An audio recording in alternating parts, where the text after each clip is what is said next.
Hello guys, in this video I am going to show you how to check out the property location on the map on the domain application.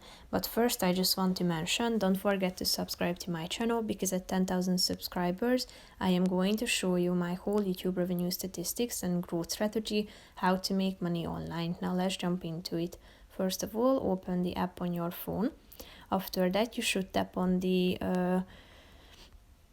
property that you are interested in. After that you should scroll down until you find this map section, so tap on the green spot in the middle of the screen, and here you can see the location of your property on this map. If you want to, you can turn to street view if you tap on the street view button, and as you can see, this feature is not available at this property's address, but if it is, you can check it out and use it if you would like to. You can also get directions. You will be directed to maps where you can check out the locations. So basically that's it for this video, guys. See you in the next one. Bye bye.